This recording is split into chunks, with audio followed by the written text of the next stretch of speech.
Hello guys, welcome to our channel Rebirth of the Ugly Princess Part 4. Chapter 16. Ballabhgarh राज्य के जाने की तैयारी। अब तक हमने पढ़ा कि सुप्रिया ने वापस बल्लभगढ़ राज्य जाने के लिए हाँ कर दी थी, जिस चीज को सुनकर बल्लभगढ़ में उसके माता पिता बहुत खुश थे और जल्द से जल्द सुप्रिया के वापस लौटने का इंतजार कर रहे थे। अब आगे, जब 6 साल पहले सुप्रिया जब बिना किसी को बताए घर छोड़कर चली गई तो इस चीज के गिल्ट और पछतावे में आकर तुलसी जी ने अपने जीने की उम्मीद ही छोड़ दी। उन्होंने धीरे धीरे घर के सभी लोगों से दूरी बनाना शुरू कर दी। हालत इतने खराब हो गए कि वह हमेशा ही अपने कक्ष में रहा करती और बहुत ही मुश्किल से कभी कभार बाहर जाया करती थी। वह पूरी पूरी रात अपने कक्ष में बैठकर रोया करती। सुप्रिया के राज्य छोड़ने के कुछ समय बाद ही तुलसी देवी को बहुत ही डरावने सपने आने लगे थे, जिनमें वह अपनी आंखों के सामने सुप्रिया को मरते हुए देखती। जिन सपनों ने उन्हें और भी अधिक डरा दिया था और धीरे धीरे तुलसी जी की मानसिक स्थिति खराब होने लगी। जिनके इलाज के लिए बुलाई गई कई चिकित्सकों ने उनकी ऐसी दशा देखकर अपने हाथ उठा दिया। जब सेनापति अभय सिंह को तुलसी की ऐसी दशा देखी नहीं गई तो उन्होंने हिम्मत कर अंगवद राज्य जाकर सुप्रिया से मिलने का फैसला किया। परंतु कई प्रयासों के बाद भी उनकी बेटी उनका चेहरा तक नहीं देखना चाहते थी, जिस चीज ने उन दोनों को ही अंदर तक तोड़ दिया। पूरा सिंह महल सुप्रिया के जाने के बाद एक गहरे अंधेरे में खोसा गया था। अब तो मुश्किल ही वह सभी कभी एक दूसरे के साथ समय बिताया करते, परंतु आज इतने वर्षों बाद उनके घर में एक बार फिर खुशियां आने वाली थी, जिसका कारण भी सुप्रिया ही थी। दूसरी तरफ अवध राज्य, सुबह का समय। इस समय सुप्रिया अपने कक्ष में तैयार हो रही थी, जिसके आसपास उसकी कुछ खास दासियां सुप्रिया को तैयार होने में उसकी सहायता कर रही थी। सुप्रिया को काला रंग बहुत ज्यादा पसंद था, जिस वजह से उसके लगभग आधे से ज्यादा वस्त्र वह काले रंग के ही लिया करती। और आज तो उसके लिए बहुत ही खास अवसर था, जिसके लिए उसने एक काले रंग के बहुत ही सुंदर कारीगरी वाले लहंगे को पहना हुआ था, जो उसके दूध से गोरे रंग पर बहुत ज्यादा फब रहा था। वही उसके आसपास खड़ी उसकी दासियां अपनी आंखों में प्रशंसा लिए सुप्रिया की तरफ देख रही थी, क्योंकि ऐसा बहुत ही कम अवसर हुआ करते थे जब सुप्रिया एक लड़की की तरह श्रृंगार किया करती। सजती संवरती थी, क्योंकि उनकी मुकुट राजकुमारी को इन सभी भारी लहंगों से ज्यादा साधारण कपड़े पहनना पसंद था। इसलिए वह ज्यादातर समय लड़कों के कपड़ों में ही बिताती, जो उन्हें बहुत अधिक पसंद है। जहां राजघराने की लड़कियां अपने आप को नए नए सुंदर वेस्ट और गहनों से और सुंदर बनाने की कोशिश में लगी रहा करती थी, वही उनकी राजकुमारी उन साधारण से कपड़ों में भी सबसे अलग और शानदार नजर आया करती थी, जिनका स्वभाव भी अपनी प्रजा के लिए बहुत नर्म और न्यायपूर्ण था। सोचते हुए सभी दासियां एकटक सुप्रिया को देख रही थी, जो इस समय उन्हें आसमान से उतरी किसी अप्सरा से कम नजर नहीं आ रही थी। काले रंग का सुंदर लहंगा, चोली, लंबे खुले सुनहरे बाल, कानों में छोटे छोटे सफेद मोती के झुमके, गले में एक बहुत ही खूबसूरत सिंपल सी मोतियों से बना हार और हल्के से मेकअप के साथ वह इस विश्व की बड़ी से बड़ी सुंदरी को भी अपने सामने फीका महसूस कर दे। वहीं नीचे जहां राजा विक्रमादित्य, जिन्होंने सुप्रिया की शुभ यात्रा की पूरी तैयारी करवा दी थी, वह अभी थोड़े उदास नजर आ रहे थे। आखिर उन्होंने बेशक सुप्रिया को वहां जाने के लिए मना लिया था, परंतु उनका खुद का मन अपनी गुड़िया को खुद से दूर जाने के बारे में सोचकर ही तड़प उठा था, जिस तड़प को उनके पास खड़ी उनकी पत्नी भी समझ रही थी। इसलिए उन्होंने विक्रमादित्य को समझते हैं वाले शब्दों में कहा, हमें आपकी समझ नहीं आते। कल ही तो आपने इतनी मुश्किल से अपनी लाडली को जाने के लिए मनाया था, और आज आप स्वयं उसे रोकने का कारण बन रहे हैं। अगर आपकी लाडली ने आपको इस तरह दुखी देख लिया तो हमें नहीं लगता कि वह कभी आपको छोड़कर वहां समारोह में सम्मिलित होने के लिए जाएगी। जिसे सुनकर राजा विक्रमादित्य के चेहरे पर हल्की सी मुस्कान आ गई। उन्होंने एक गहरी सांस छोड़ते हुए अपने आप को दिलासा देते हुए कहा, आप जानती हैं, पता नहीं क्यों सोपाली, हमें ऐसे महसूस हो रहा है जैसे हम अपनी गुड़िया को सदा सदा के लिए अपने आप से अलग कर रहे हैं, जैसे वह यहाँ से जाने के बाद कभी हमारे पास वापस लौट कर ही नहीं आने वाली हो। आज एक अजीब सी घबराहट हो रही है। आपको पता है ना, हमें जब भी ऐसी घबराहट महसूस होती है तो हमारा कोई करीबी हमसे सदा सदा के लिए दूर चला जाता है, जिसे सुन महारानी सोपाली भी थोड़ी परेशान हो गई, पर उन्होंने अपने मन में आए सभी बुरे विचारों को पार करते हुए कहा, आपको ज्यादा ही सोच रहे हैं महाराज, चिंता मत कीजिए, ऐसा कुछ नहीं होगा। इतना कहते हुए तभी हम दोनों की नजरें सामने से आती सुप्रिया पर पड़ी, जिसे ऐसे रूप में देखकर सुपारी की आंखें अचानक की भारी। आज उन्हें सुप्रिया के अंदर सालों पुरानी अपनी तुलसी की छवि नजर आ रही थी, वह भी इसी तरह से सफर कर एक दिन उन दोनों को छोड़कर बल्लभगढ़ राज्य चली गई थी। उन्होंने जल्दी से अपनी आंखों में आए आंसुओं को पहुंचते हुए अपनी आंखों से काजल निकालकर सुप्रिया को लगाते हुए कहा, आज तो हमारी गुड़िया सच में आसमान चौधरी परी की तरह लग रही है। ऐसा ना हो कि आज आपको हमारी ही नजर लग जाए। जैसे सुन सुप्रिया ने हंसते हुए, फिर तो ये बहुत ही अच्छी बात होगी अगर मुझे अपनी नानी माँ की ही नजर लग जाए। तबीयत सैनिक ने आकर राजा विक्रमादित्य से कहा, महाराज यात्रा की पूरी तैयारी हो गई है, चलने का समय हो गया है। जिसे सुन सुप्रिया ने एक आखिरी बार अपनी नानाजी और नानी माँ को गले लगाया और शाही बगी में बैठकर अपनी मंजिल की तरफ निकल गई। चैप्टर 17 बल्लभगढ़ राज्य की यात्रा। अनजान व्यक्ति। अब आगे। अपने नाना नानी से अलविदा कर सुप्रिया बल्लभगढ़ राज्य के लिए निकल चुकी थी, जहां इस समय वह अपनी शाही सवारी में बैठी अवध राज्य को पीछे छुटे देख रही थी। वैसे तो सुप्रिया स्वयं भी घुड़सवारी कर बल्लभगढ़ राज्य जा सकते थी, क्योंकि उसे शाही सावरी में बैठने से ज्यादा एक आज परिंदे की तरह अपने घोड़े की सावरी करना ज्यादा पसंद था। परंतु वह नहीं चाहती थी कि कोई भी उसके बारे में ज्यादा जाने। वह किसी को भी अपने एक योद्धा होने की आइडेंटिटी के बारे में नहीं बताना चाहती थी। वैसे भी उसे वहां ज्यादा समय नहीं बिताना था। अपना सारा कार्य खत्म कर कुछ ही दिनों में वापस अपने नाना नानी के पास लौटकर आने का फैसला कर ही उस जगह वापस जा रही थी। अवध राज्य से बल्लभगढ़ राज्य की दूरी लगभग 2 दिनों की थी, जिस वजह से इन सभी को 2 दिन और रातें यात्रा कर वह बल्लभगढ़ राज्य पहुंच सकते था। धीरे धीरे आज का दिन इसी तरह यात्रा में बीत गया, जहां शाही सावरी के अंदर बैठे सुप्रिया, जो एक ही दिन में इस सवारी से पूरी तरह परेशान हो चुकी थी, उसे अब इस तरह एक जगह पर बैठे बैठे इरिटेशन से होने लगी थी। आखिरकार में मुश्किल ही कभी शाही सवारी का प्रयोग करती थी। वह एक योद्धा थी, इसलिए उसे इतनी ज्यादा आराम से अब परेशानी होने लगी थी, जिस वजह से वह जल्दी अपनी जगह से बाहर निकली। ज्यादा रात होने के कारण यात्रा में आए सभी सैनिकों ने एक स्थान पर रुक आज रात के लिए रहने का इंतजाम कर दिया। रात काफी हो चुकी थी, जिस वजह से लगभग आधे से ज्यादा लोग अब विश्राम कर रहे थे। बस कुछ खास सैनिक ही इस समय आसपास पहरा देने के लिए जगे हुए थे। तभी उनकी नजर घोड़े पर आती अपनी राजकुमारी पर गई, जिसे देख दल के प्रमुख कुमार, जो अवध राज्य की सेना के छोटे प्रमुख थे, उन्होंने सुप्रिया से सवाल किया, मुकुट राजकुमारी, आप इस समय यहाँ क्या, आपको कहीं जाना है? मैं अभी कुछ सैनिकों को आपके साथ जाने के लिए बुलाता हूँ। जिसे सुन सुप्रिया, जिसने अपने उन भारी भरकम वस्त्रों को बदलकर एक बार फिर अपना पुराना अवतार ले लिया था, उसे जल्दी से छोटे उपप्रमुख को मना करते हुए कहा, नहीं सेनापति कुमार, इसकी कोई आवश्यकता नहीं है। बस आज की यात्रा के कारण हम थोड़ा भारी महसूस कर रहे थे, इसलिए कुछ समय के लिए अकेला आसपास टहलने के लिए जाना चाहते हैं। आपको ज्यादा चिंता करने की आवश्यकता नहीं है। जिसे सुन सेनापति कुमार ने तुरंत अपने घोड़े की तरफ जाते हुए कहा, तो फिर आप कुछ समय रुके राजकुमारी, हम भी आपके साथ चलते हैं। जिस पर सुप्रिया ने तुरंत मना करते हुए कहा, नहीं सेनापति, हमें इसकी आवश्यकता नहीं है, परंतु आपकी सुरक्षा का जिम्मा महाराज ने हमें दिया है, इसलिए हम हर हाल में आपके साथ रहेंगे। वैसे भी इतनी रात्रि में जंगल में जंगली जानवरों और लुटेरों का खतरा अधिक बढ़ जाता है। जिसे सुनकर सुप्रिया ने हल्की सी मुस्कान के साथ कहा, क्या आप ये कहना चाहते हैं कि हम कमजोर हैं? शायद आप भूल रहे हैं सेनापति, हम 100 लोगों को एक साथ संभाल सकते हैं। जिसे सुनकर सेनापति कुमार के कदम रुक गए। ना चाहते हुए भी उन्होंने सुप्रिया को अकेले जाने की अनुमति दे दी। जिसे देख सुप्रिया ने तुरंत अपने सफेद घोड़े की लगाम खींचते हुए आसपास की जगह देखने के लिए निकल गई।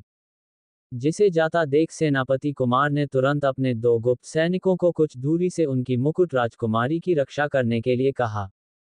बेशक उन्होंने सुप्रिया को इस तरह अकेले जाने की अनुमति दे दी थी, परंतु वह जानते थे कि अगर महाराज के इस बारे में पता चला तो वह उन्हें छोड़ेंगे नहीं, जिस कारण न चाहते हुए भी उन्होंने सुप्रिया के मना करने की बावजूद अपने कुछ सिपाहियों को उसके पीछे भेज दिया। वही सुप्रिया जो बहुत अच्छी तरह जानते थी कि सेनापति कुमार कुछ ऐसा ही करने वाले हैं, वह कुछ पलों में ही उन सैनिकों की आंखों में धूल झोंकर चली गई। जहां कुछ दूर आने के बाद उसे एक सुंदर झील दिखाई दी, जो रात के समय चांद की रोशनी में बहुत ही खूबसूरत नजर आ रही थी। ये काफी बड़ी नदी थी, जिसके आसपास का वातावरण बहुत ही शांत और मन को सुकून देने वाला था। झील के आसपास बहुत ही सुंदर कमल के फूल खिले हुए थे, जिनके बीच से बहता पानी इस नज़ारा को और अधिक खूबसूरत बनाता था। रात के समय बहुत से जुगनू जो आसपास टिमटिमाते हुए उस जगह को पूरे तह गहरे हुए थे, जो दिखने में बहुत अधिक सुंदर लग रहे थे। जिसे देख सुप्रिया अपने घोड़े से उतरकर उस नदी के पास पड़े एक बड़े से पत्थर पर जाकर बैठ गई, और आंखों को सुकून देने वाले नज़ारे को देख उसने आखिरकार एक थका देने वाले दिन के बाद एक सुकून से भरी सांस ली। दूसरा जन्म लेने के बाद सुप्रिया को एक नया शौक लगा था, जो उसे बहुत पसंद था, खुद के साथ अकेले समय बिताना। वह जब भी कभी उदास या परेशान होती, तो कुछ समय के लिए सबसे अलग किसी शांत स्थान पर चली जाती, जिससे उसके मन में चल रहे कई विचारों से लड़ने की और सोचने समझने की एक नई ऊर्जा मिलती थी। कि तभी अचानक किसी चीज के गिरने के कारण सुप्रिया, जो अपनी आंखों को बंद किया अपनी सोच में घूम थी, वह बाहर आई। उसने जल्दी से पीछे मुड़कर देखा। यह आवाज उसके पीछे मौजूद झाड़ियां से आई थी, जिसे महसूस कर सुप्रिया ने चार तुरंत अपने पास छुपाए खंजर को बाहर निकाल और सतर्कता से आगे की तरफ बढ़ गई, और बहुत ही फुर्ती के साथ उसे झाड़ी के पास पहुंचकर जैसे ही वार करने के लिए खंजर को आगे बढ़ाया, उसके हाथ बीच में ही रुक गए। उसकी आंखें इस समय हैरानी और आश्चर्य के कारण थोड़ी बड़ी हो गई थी, क्योंकि उसके ठीक सामने एक खून से सना व्यक्ति झाड़ियां के बीच गिरा हुआ था। उसके पूरे वस्त्र इस समय खून से सने थे, जिसे देखकर ऐसा लग रहा था कि शायद ज्यादा खून बह जाने के कारण उसकी मौत हो गई है। पर अचानक ही सुप्रिया को अपने पैर के पास जकड़न महसूस हुई, जिसे देख सुप्रिया ने जल्दी से नीचे की तरफ देखा, जहां उस व्यक्ति ने सुप्रिया के पैरों को पकड़ा हुआ था। यानी वह जीवित था, जिसे सोच सुप्रिया ज्यादा समय न बर्बाद हुए जल्दी से आगे बढ़ी और उसके पास जाकर उसे देखने लगी। चैप्टर 18 अनजान युवक का उपचार। यात्रा, कहाँ हो तुम? अब आगे। सुप्रिया अपनी आंखों में आश्चर्य के साथ अपने सामने मौजूद युवक को देख रही थी, जिसका चेहरा एक काले मास्क से पूरी तरह ढका हुआ था, जिस कारण सुप्रिया उसका चेहरा नहीं देख सकती थी, और वह देखना भी नहीं चाहती थी। उसने बिना एक पल गवाए उस युवक को कटीली झाड़ियों से बाहर निकलकर पास पड़े उस बड़े से पत्थर पर लिटा दिया, जिस पर कुछ समय पहले तक सुप्रिया मौजूद थी। आखिर ये इंसान है या लोहा, कोई इतना भारी हो सकता है क्या? सुप्रिया एक योद्धा होने के बावजूद भी उसे इस युवक को उठाने में बहुत मुश्किल का सामना करना पड़ा था। उसके सामने मौजूद युवक लगभग 6-3 फीट एक लंबा चौड़े शरीर का मालिक था, और कहा सुप्रिया 5-3 फीट की दुबली पतली सी लड़की। वैसे सुप्रिया कोई कमजोर लड़की नहीं थी, परंतु उसके सामने मौजूद युवक कुछ ज्यादा ही भारी था, जिसे सही स्थान पर लेटने के बाद उसने जल्दी अपने आसपास नजर घूमते हुए किसी उपयोगी जड़ी बूटी को ढूंढने लगी। जहां कुछ देर इधर उधर ढूंढने के बाद सुप्रिया को एक बहुत ही दुर्बल जड़ी बूटी प्राप्त हुई, जिसे देखकर उसका चेहरा खिल उठा। उसने बिना देरी किए एक चट्टान के ऊपर चमकते जड़ी बूटी के पौधे को उखाड़ और जल्दी से अपने साथ लेते हुए उस युवक की तरफ जाने लगी। दरअसल उस युवक के शरीर पर जो खून लगा हुआ था, वह उसका नहीं था, क्योंकि उसके शरीर की जांच करने के बाद सुप्रिया को पता चला कि उसको शायद किसी प्रकार का कोई खतरनाक जहर दिया गया है। उसके अलावा उसके शरीर पर कुछ छोटे छोटे खरोंचे ही थी। मतलब साफ था, ये युवक कोई योद्धा ही था, जो शायद अपने दुश्मनों से लड़ते हुए जख्मी हो गया था। इस समय सुप्रिया अपने हाथ में मौजूद नागाश्त जड़ी बूटी की तरफ देख रही थी, जो एक बहुत ही दुर्बल और नायाब जड़ी बूटी थी। यह एक ऐसा पौधा है जिससे लगभग विश्व के घातक से घातक जहर का इलाज किया जा सकता है। सुप्रिया को इस अनजान युवक की किस्मत से जलन हो रही थी। आखिर उसकी जान बचाने के लिए उसे इतनी नायाब और दुर्बल जड़ी बूटी यहां मिली थी, जिसकी उम्मीद कोई नहीं कर सकता कि एक आम सी जगह पर इतनी दुर्बल जड़ी बूटी का पौधा पाया जा सकता है। सुप्रिया ने जल्दी ही अपने मन में आए इन विचारों को झटका, और बिना देर किए उस जड़ी बूटी वाले पौधे की कुछ पत्तियां तोड़कर उस युवक के बाएं हाथ पर मौजूद घाव पर लगा दी। और कुछ पत्तियों को पीसकर उसके रस को धीरे से उसे युवक के मुंह के अंदर डाल दिया, जिससे वह जहर उसके शरीर के अंदर और ना फैल सके। कुछ ही समय में सुप्रिया ने उस युवक का पूरी तरह इलाज कर दिया, जिसे देख सुप्रिया काफी ज्यादा संतुष्ट नजर आ रही थी। आखिर आज उसके औषधि ज्ञान ने एक बार फिर किसी को बचाया था। इन कुछ सालों में सुप्रिया ने औषधि का कठिन अध्ययन किया था, जिस वजह से उसने बहुत ही दुर्बल बीमारियों के इलाज भी निकले थे। हाँ, सुप्रिया एक बहुत अच्छी चिकित्सक थी, जो बड़ी से बड़ी बीमारी का इलाज आसानी से कर सकते थी, जिसके पीछे उसकी कई सालों का तप और कठिन अभ्यास था, जिसका प्रयोग वह अपने राज्य के लोगों बीमारियों को दूर करने में किया करती। सुप्रिया को यहाँ आए काफी समय बीत गया था, जिसे देख सुप्रिया ने अब वापस लौटने का फैसला किया। उसे अब वापस जाकर अपने आगे की यात्रा के लिए भी निकलना था, जिसे सोच उसने एक आखिर नजर उस बेहोश पड़े युवक पर डालकर सुप्रिया अपना घोड़ा लेकर निकल गई। उसने अपने पीछे पड़े युवक का इलाज पूरी तरह से कर दिया था, जिस वजह से वह कुछ ही समय में ठीक होकर अपने होश में आ जाता। इसलिए सुप्रिया बिना किसी फिक्र के उस अनजान युवक को वहां छोड़कर चली गई। वैसे भी मैं नहीं चाहती थी कि वह युवकों से देखें, इसलिए सुप्रिया उसे युवक के होश में आने से पहले ही उसे स्थान से चली गई, जहां सेनापति कुमार बहुत है चिंतित भरे चेहरे के साथ कैंप के बाहर चक्कर लगा रहे थे। उनके लोग लगभग पिछले 3 घंटे से उनके मुकुट राजकुमारी को खोजने की कोशिश कर रहे थे, परंतु उन्हें अपने राजकुमारी के बारे में कुछ पता नहीं चला, जिस वजह से अब सेनापति कुमार को सुप्रिया की और अधिक चिंता होने लगी थी। उन्होंने गुस्से में चिल्लाते हुए अपने सामने खड़े अपने सैनिकों से कहा, अब हम और समय व्यर्थ नहीं कर सकते। जल्दी से सभी टुकड़ियों को इकट्ठा करो। अब हम स्वयं मुकुट राजकुमारी को ढूंढने जाने वाले हैं। कि तभी एक मीठी सी आवाज सेनापति कुमार के कानों में पड़ी, जिसे सुनकर उन्होंने जल्दी से पीछे मुड़कर देखा, जहां सामने अपनी मुकुट राजकुमार का सही सलामत देखकर उनके माथे पर आए चिंता की लकीरें कुछ हद तक कम हो गई। उन्होंने जल्दी से आगे बढ़ सुप्रिया से कुछ कहना चाहा, उससे पहले ही सुप्रिया ने अपने हाथों के इशारे से सेनापति कुमार को रोकते हुए कहा, हम बिल्कुल ठीक है सेनापति कुमार, और हमने आपसे पहले ही कहा था, क्या आप हमें छोटी बच्ची ना समझा करें। इतना कह सुप्रिया ने एक अपनी यात्रा को आगे बढ़ने का आदेश दिया, जिसे सुनकर सभी लोग बल्लभगढ़ राज्य के लिए निकल गए। वही सुप्रिया के जाने एक कुछ समय पश्चात ही पत्थर पर लेटे युवक ने अपनी आंखें खोली, जिसकी सुनहरी आंखें जो इस समय पूरी तरह लाल थी, सूरज की पहली किरण में खतरनाक तरीके से चमक रही थीं। उसे युवक के होश में आते ही अचानक उसके आसपास का ऑरा काफी ज्यादा खतरनाक और डरावना हो गया। वह जल्दी ही अपने स्थान से उठ खड़ा हुआ और अपनी लाल सुनहरी आंखों से आसपास देखने लगा, जैसे किसी चीज को ढूंढने की कोशिश कर रहा हो। उसकी ठंडी सुनहरी आंखें इस समय ऐसी लग रही थी जैसे कोई शेर अपने शिकार को ढूंढता है, सतर्क, सटीक और तेज। परंतु एक नजर आसपास देखने के बाद उसी की नजर नहीं आया। वह स्थान पूरी तरह खाली थी।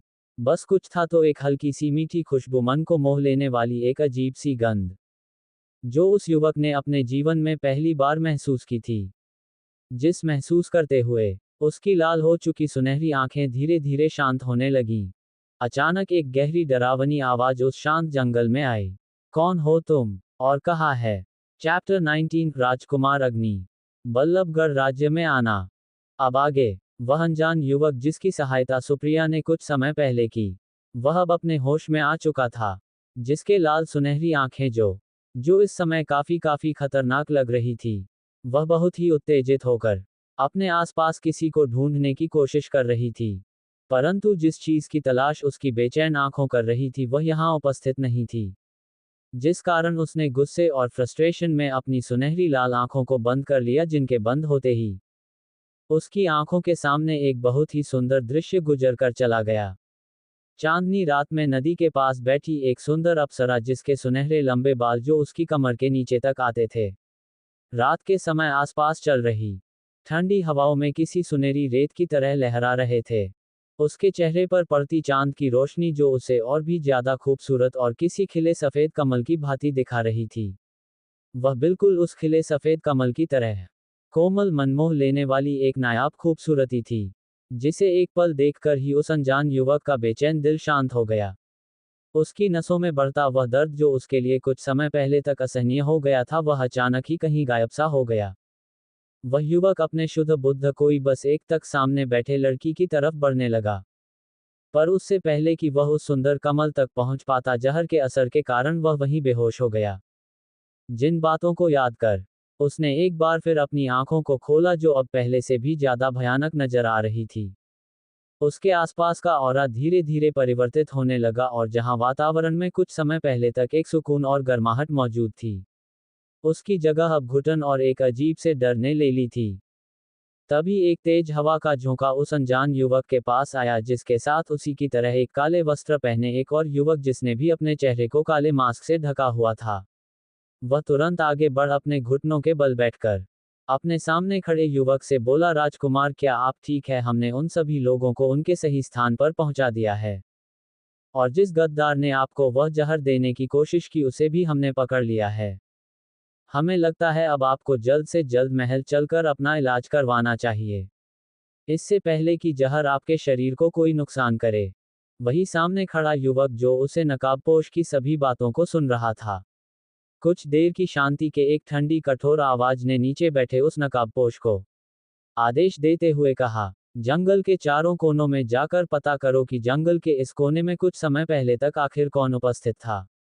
मुझे जल्द से जल्द उन सभी के बारे में पूरी जानकारी चाहिए। जिसे सुन वह नकाबपोश तुरंत अपने राजकुमार का आदेश मिलते ही उसे जगह से किसी धूल की तरह गायब हो गया, ऐसे के जैसे वहां पहले कोई कभी था ही नहीं। वही उस नकाबपोश के चले जाने के बाद सामने खड़ा अनजान युवक, जो शायद किसी राज्य का राजकुमार था, उसने धीरे से अपने चेहरे पर मौजूद मुखौटे को उतारा। गोरा रंग, सुनहरी आंखें, काली लंबी भौहें, हल्की सुनहरी पलकें, लंबी नाक, सुंदर गुलाबी होठ और कंधों तक आते काले बाल, परफेक्ट जो लाइन के साथ एक बहुत ही हैंडसम चेहरा। सामने खड़ा वह नौजवान युवक किसी कामदेव के अवतार ही था, जिसकी सुंदरता का कोई ठिकाना नहीं था। स्त्री तो क्या, कोई पुरुष भी उसकी सुंदरता को देखकर एक पल के लिए उस पर मोहित हो जाए। परंतु जितना अधिक वह युवक मन को मोह लेने वाला था, उसकी आभा उतनी ही अधिक खतरनाक और डरावनी, जो किसी को भी उसके सामने झुकने पर मजबूर कर दे। उसकी वह सुनहरी आंखें किसी खुखार शेर की तरफ था, जिन आंखों को देखने के लिए भी बहुत हिम्मत की आवश्यकता हो। तभी एक और काले वस्त्र पहने एक नकाबपोश उस स्थान पर आया, जिसने तुरंत अपने घुटनों के बल बैठकर सामने खड़े व्यक्ति को संबोधित करते हुए कहा, राजकुमार अग्नि, अब हमें अपने राज्य के लिए चलना चाहिए, काफी समय बीत गया है। महाराज आपकी प्रतीक्षा कर रहे हैं। हमारे यहाँ के सभी कार्य पुनः हो चुके हैं। सामने खड़ा अनजान युवक, जिसे एक आम योद्धा समझकर सुप्रिया ने उसकी सहायता की थी, वह विजयगढ़ राज्य, जो सभी राज्यों में सबसे शक्तिशाली और सबसे विशाल साम्राज्य था, उस राज्य के मुकुट राजकुमार शौर्यराव थे, जिनके नाम से ही सारे राज्य के राजा खौफ खाते हैं। कहा जाता है कि विजयगढ़ के मुकुट राजकुमार एक बहुत ही क्रूर और खतरनाक व्यक्ति है, जिनसे दुश्मनी लेना मतलब अपने पूरे वंश का नाश कर लेना, जो युद्ध मैदान में डेविल राजकुमार के नाम से जाने जाते हैं। वही राजकुमार अग्नि इस समय उसे बड़े से पत्थर पर खड़े हुए अपनी सर्द आंखों से बहती नदी को देख देख रहा था, जिसकी आंखों के सामने बार बार वह नीली आंखें आ रही थीं। अग्नि ने अपने जीवन में हजारों आंखें देखी थी, परंतु ऐसे आंखें जिन्हें पढ़ पाना किसी पहेली की तरफ था, पहली बार देखी थी। एक ही समय पर सुंदर और खतरनाक दोनों, वह उन्हें एक बार फिर देखना चाहता था। हाँ, उसे उस स्त्री को देखना है, जिसने कुछ ही पल में उसके दिल दिमाग में खलबली मचा दी थी। जिसे सोच उसकी सुनहरी आंखें चमक उठी। उसने अपने पीछे खड़े नकाबपोश को आदेश देते हुए कहा, हम अभी राज्य नहीं जाएंगे, बल्लभगढ़ राज्य जाने की तैयारी करो। जिसे सुन उस नकाबपोश ने अपने राजकुमार का आदेश सुन तुरंत उस स्थान से चला गया। 2 दिन बाद अंगवद देश से बल्लभगढ़ राज्य की यात्रा में 2 दिन का समय कब बीत गया, सुप्रिया को पता ही नहीं चला। वह इन 2 दिनों की यात्रा में अपने प्रिय सफेद घोड़े बादल के साथ यात्रा कर रही थी। एक बार शाही सवारी में बैठने के बाद सुप्रिया दोबारा उस सावरी में नहीं बैठी। उसने अपने बादल के साथ ही यात्रा करने का फैसला किया। अब तक सुप्रिया बल्लभगढ़ राज्य की सीमा पर आ चुकी थी, जिसे देखकर वह अपने घोड़े से उतरी और जाकर शाही सवारी बैठ गई। यहां से वह अपनी शाही सवारी में ही यात्रा करने वाली थी। ताकि किसी को भी उसके ऊपर कोई शक ना हो, और वैसे भी वह लोगों की अपने ऊपर ज्यादा अटेंशन नहीं चाहती, जिस वजह से उसने शाही सवारी का ही सहारा लेना ही सही समझा। वही जब दरवाजे के पास खड़े सैनिकों ने अंगवद देश के सिपाहियों को देखा, तो उन्होंने तुरंत राज्य के मुख्य दरवाजे को खोलकर उन्हें अंदर जाने की अनुमति दी। जिसके बाद सुप्रिया का काफिला अंदर की तरफ जाने लगा, जहां बाजार के बीच में गुजरते हुए लोग जो अंगवद राज्य की शाही ही सैनिकों को देख रहे थे, उनके बीच में अचानक बातें होने लगी। मुझे लगता है राजा विक्रमादित्य कल के समारोह के लिए यहाँ स्वयं पधारे हैं। हाँ, मैंने सुना है सेनापति जी ने बड़ी राजकुमारी की सगाई के लिए बहुत बड़े समारोह का आयोजन किया है, जिसमें दूर दूर के देश के प्रसिद्ध लोगों को भी आमंत्रित किया गया है। हाँ, आखिर करे भी क्यों ना, आखिर में उनकी इकलौती बेटी की सगाई हमारे मुकुट राजकुमार से होने वाली है। वहीं उन बातों के बाजार के बीच में से गुजरती हुई सुप्रिया, जिसकी आंखों के सामने आज फिर अपनी पुरानी यादें घूम गई थी, वह इन सब बातों को सुन रही थी। सिंह महल से बाहर आज तक किसी को शायद ही पता ही नहीं था कि सेनापति अभय सिंह की एक नहीं दो बेटियां हैं। जो चीज पहले सुप्रिया को बहुत बुरी लगती थी कि आखिर क्या वह इतनी भी काबिल नहीं है कि उसका परिवार उसे अपने राज्यों के लोगों के सामने भी ना ला सके, परंतु अब उसे इन चीजों से कोई फर्क नहीं पड़ता था। उसके लिए तो यह अच्छा ही था कि लोग उसके बारे में नहीं जानते।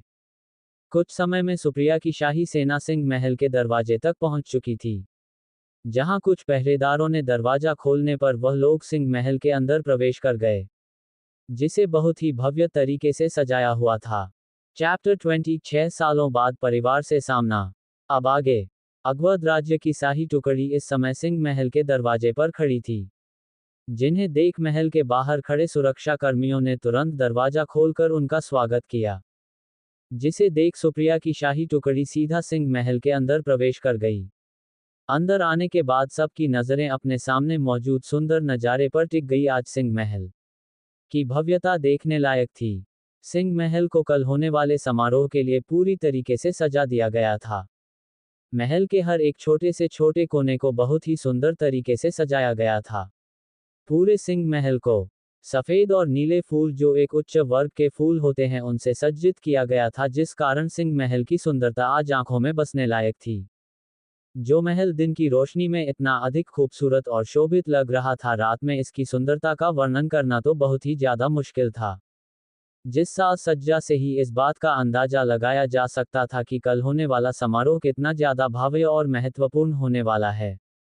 वही सुप्रिया का काफिला रुकते ही सेनापति कुमार ने सम्मानपूर्वक शाही बगी के दरवाजे को खोल सुप्रिया को बाहर आने के लिए कहा, जिसके सुनकर सुप्रिया, जो अपनी सोच में गम एक तक सिंह महल की तरफ देख रही थी, उसने सेनापति कुमार की आवाज सुनकर अपने कदमों को बाहर की तरफ बढ़ा दिया। इस समय सुप्रिया ने अपने वस्त्रों को बदल लिया था। उसने आज एक लाल रंग के बहुत ही सुंदर लहंगा पहना हुआ था, जिस पर छोटे छोटे सफेद हीरो से कारीगरी की हुई थी, जिसके साथ उसने अपने गले में रेड और ब्लू डायमंड से बने नेकलेस, कमर पर एक पतला सा कमरबंद, कानों में झुमके और एक हाथ में डायमंड के कड़े को पहना हुआ था, जिसमें सुप्रिया किसी राज्य की रानी से काम नहीं लग रही थी। उसकी वह सुंदर नीली आंखें, जिम आज हल्का सा काजल था, उन्हें और भी ज्यादा खूबसूरत और अनोखी बना रही थी, जिसे देख माहौल में अचानक ही शांति छा गई। वही सामने खड़े सेनापति अभय सिंह, तुलसी देवी और सूरज सिंह, जिन्हें पहले ही एक सिपाही ने आकर सुप्रिया के वापस आने की खबर दे दी थी, जिसे सुनकर वह तीनों ही उत्सुकता और खुशी के मारे लगभग दौड़ते हुए दरवाजे पर आए थे। आखिर इतने वर्षों के लगातार प्रयास के बाद उनकी सुप्रिया वापस लौटकर उनके पास आ रही थी। कहीं ना कहीं इंसानों में सभी को अपने की हुई गलतियों का एहसास हो चुका था, जिस वजह से वह सब काफी ज्यादा शर्मिंदा थे। वह अपने स्वार्थ में इतना खो गए, फिर उन्होंने ध्यान ही नहीं दिया कि उनके उठाए गए कदमों ने किसी को गहरी चोट पहुंचाई है। वहीं इन सब से कुछ दूरी पर खड़े राजकुमार वीर सिंह, जो अपने चेहरे पर गुस्सा और फ्रस्ट्रेशन लिए बिना मन के उस स्थान पर खड़े थे, क्योंकि कुछ समय पहले ही उसके बड़ा भाई सूरज और उसके पिता दोनों ही जबरदस्ती धमकाकर यहाँ लाए थे। उसने जब पहले सुप्रिया के आने की खबर सुनी तो उसका चेहरा काला पड़ गया। आखिर इस मनहूस लड़की के कारण पिछले 6 सालों से उसका परिवार पूरी तरह तबाह चुका था, तो आखिर क्यों वह एक बार फिर उनकी जिंदगी में लौटकर वापस आ रही है। सुप्रिया के जाने से पहले वह लोग बहुत खुश थे। उसके माता पिता भाई सभी उन्हें बहुत प्यार करते और अपना समय देते, परंतु उसे रात के बाद जैसे सिंह महल में अचानक ही सब रख सा गया हो। उसकी माँ जो तीनों से इतना अधिक प्रेम करती थी, उसने धीरे धीरे सभी से दूरी बनाने शुरू कर दी और एक लंबे समय तक भयानक बीमारी से ग्रस्त रही। उनके पिता अपनी हंसी को पूरी तरह भूल गए। उसका बड़ा भाई, जो हमेशा ही अपने छोटे भाई बहनों की हर इच्छा हर दुख में सबसे पहले उन लोगों के पास होता था, वह पूरी तरह से शांत और अकेले रहने लगा, जिस कारण उनका पूरा परिवार जैसे बिखर सा गया। उन लोगों ने एक साथ बैठना, घुलना मिलना, बातें करना लगभग जैसे बंद ही कर दिया था, जिन सब का कारण वीर ने सुप्रिया को ही माना। आखिर अगर वह उसे रात इस तरह नहीं जाती और चुपचाप यहाँ रह जाती तो उसके परिवार के साथ कभी ऐसा होता ही नहीं। इतने सालों में इस लड़की की वजह से उसकी बहन और उसने ने कितना सफ़र किया था। वह कितनी ज़्यादा अकेली हो गई थी। जिन सभी घटनाओं ने वीर के अंदर सुप्रिया के लिए नफरत को और भी ज़्यादा बढ़ा दिया था। वह चाहता ही नहीं था कि यह लड़की कभी वापस इस घर में आए, परंतु अपने पिता और भाई के कारण वह लड़की को यहाँ से भेज भी नहीं सकता था। परंतु अब उसने ठान लिया था कि वह इस लड़की को यहाँ चैन से जीने नहीं देगा और जल्द से जल्द उसे अपने परिवार से भगा देगा। वैसे भी जिसी सुप्रिया को वह जानता था, वह कमजोर और अगली लड़की थी। हमेशा ही अपने ऊपर मुसीबत आते ही भाग जाया करती। वह एक बुरे इरादों वाली कल दिल की लड़की है, जो कभी किसी का भला चाहे नहीं सकती। ऐसी लड़की को वह एक बार फिर अपने परिवार को परेशान नहीं करने देगा। जिन सभी चीजों पर विचार कर कर ही वीर क्या आया था। वह अपने सामने खड़ी लड़की को देखकर तो जैसे सदमे में ही चले गए थे। सभी के मन में इस समय एक ही सवाल था, आखिर क्या कुछ सालों में कोई इतना बदल सकता है। आसपास उपस्थित लोग अपनी आंखें और मुंह खोले उनके सामने से आती एक बहुत ही खूबसूरत और कॉन्फिडेंट लड़की को देख रहे थे, जिसकी सूरत के साथ साथ पूरी सीरत ही बदल गई थी। सुप्रिया की सुंदरता और उसके शरीर के आसपास से फैलता उसका स्टोरिंग ऑरा सभी को ना हुए भी उसके सामने झुकने पर मजबूर कर रहा था। उसकी सुंदरता ही ऐसी थी कि वह किसी को भी उसका दीवाना बना दे, जो कई राज्यों को दुश्मन बनने पर मजबूर कर सकती थी। वही अपनी बेटी को इतने सालों बाद देखकर तुलसी जी की आंखें भर आई। वह कब से इस पल का इंतजार कर रही थी। कितनी बार उन्होंने इस बारे में सोचा था कि जब वह सुप्रिया से मिलेंगे तो उसे समय वह उससे किस तरह अपने की हुई गलतियों की माफी मांगेंगे और प्यार से उसे अपने सीने से लगा लेंगे।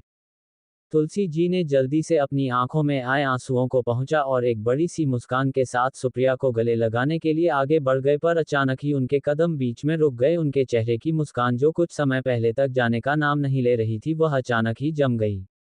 वही सुप्रिया जिसने अपनी शाही बगी से निकलने के बाद एक नज़र अपने आसपास खड़े लोगों पर डाली, जो अपनी आंखों में हैरानी के भाव लिए उसी की तरफ देख रहे थे, जिसे सुप्रिया ने पूरी तरह इग्नोर कर दिया। आखिर इतने सालों में उसे इन आंखों की और लोगों की काफी अच्छी जानकारी हो गई थी, परंतु जब उसने तुलसी जी को इस तरह अपनी तरफ बढ़ते देखा तो उसकी वह खाली आंखें एक पल में सर्द हो गई। उसने तुरंत अपने कदमों को पीछे किया और अपने हाथ जोड़ते हुए सामने की तरफ देखकर कहा, बल्लभगढ़ के सेनापति अभय सिंह और उनकी पत्नी तुलसी देवी को अंगवद देश की होने वाली उत्तराधिकारी का प्रणाम।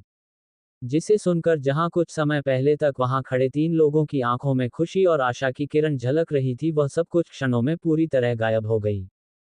सब अपनी आंखों में हैरानी लिए अपने सामने खड़ी उसे 19 वर्ष की लड़की को देख रहे थे, जो उन लोगों से बिल्कुल किसी अनजान की तरह मिल रही थी। वह मानते थे कि उन्होंने सुप्रिया के साथ बहुत बुरा किया है, परंतु क्या उन्होंने उसे इतना दुख पहुंचा दिया कि वह अब उनसे एक बार गले भी नहीं लगा चाहती। सुप्रिया की वह इमोशनलेस आंखें, ठंडा चेहरा और रुख बर्ताव, इन सभी ने अभय सिंह और तुलसी देवी को अंदर तक झांझर के रख दिया।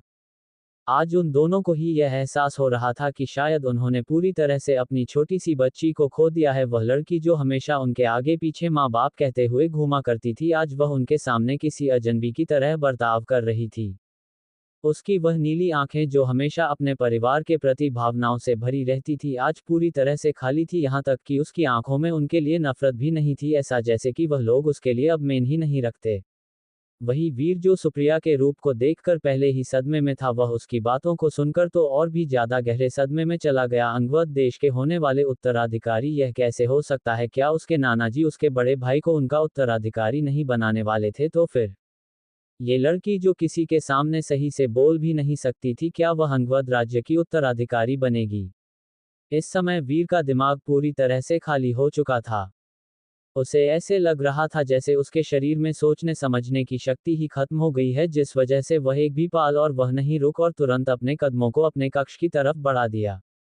वही सुप्रिया ने अपने सामने खड़े लोगों से एक फॉर्मल इंट्रोडक्शन कर सिंह महल के पीछे बने अपने पुराने स्थान पर जाने लगी, जिसे ज्यादा देख तुलसी जी ने थोड़ी हिम्मत कर कहा, लाडो आप उसे तरफ क्यों जा रही है, आपका कक्षा अंदर है, हमारे साथ चलिए, हमने स्वयं अपने हाथों से आपके कक्ष को तैयार करवाया है। ये सभी बातें तुलसी जी ने बहुत ही ममता भरे स्वर में कही थी। वह जानती थीं कि शायद सुप्रिया को उन्हें माफ करना शायद आसान न हो, पर वह अब कोई और गलती नहीं करना चाहती थी। वह अपनी तरफ से हर एक प्रयास करने के लिए तैयार थी, जिससे वह अपनी सभी गलतियां का सुधार कर अपनी बेटी को वापस पा सके। और हो ना हो, एक न एक दिन उनके प्रयासों की वजह से वह अपनी लाडो को वापस पा ही लेगी। तुलसी जी की बातें सुन सुप्रिया, जो इतने सालों बाद अपनी ललिता माँ को देखने के लिए बेताब थी, अचानक उसके चलते कदम रुक गए। परंतु उसने एक बार भी पीछे मुड़कर नहीं देखा और अपनी आवाज को कठोर करते हुए तुलसी देवी जी कहा, तुलसी देवी जी, मेरा नाम सुप्रिया विक्रमादित्य है, ना कि लाडो, और आप अगर आगे से मुझे कोई रिश्ता बनाने की कोशिश ना ही कर तो अच्छा होगा। भूलिए मत, आप एक राज्य के होने वाले उत्तराधिकारी से बात कर रही है। सुप्रिया ने अपने आखिरी शब्दों पर काफी जोर दिया था, जिससे उन दोनों के बीच की दूरी को वह तुलसी जी को समझ सके। इतना कह सुप्रिया बिना तुलसी जी की कोई भी बात सुने महल के पीछे वाले स्थान पर चली गई और अपने पीछे छोड़ गई हैरान परेशान खड़े तीन चेहरे को।